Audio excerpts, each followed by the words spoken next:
In this video, we'll add balloons to the assembly, generate views for the drawing, and add a breakout section. Let's define the front view for our drawing.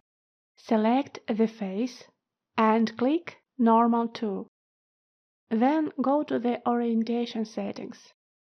Click Main View by current orientation. Stop the command.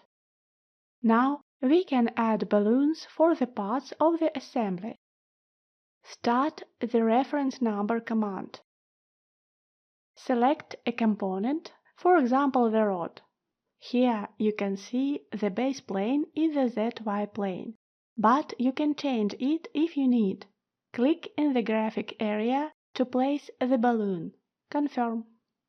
Repeat for the shaft and for the arm. Save the model. Let's create a new drawing. Click Create a drawing from a template. Leave the settings in the Drawing by Template window as default.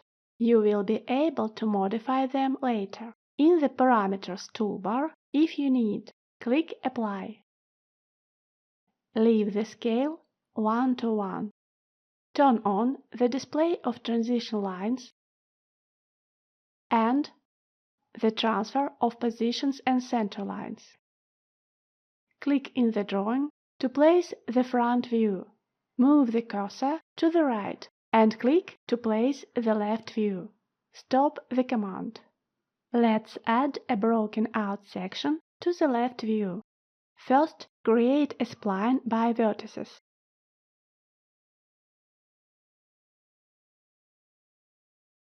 Don't forget to close the curve. Start the broken out section command.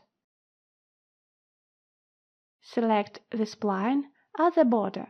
Specify the cutting line position in the front view.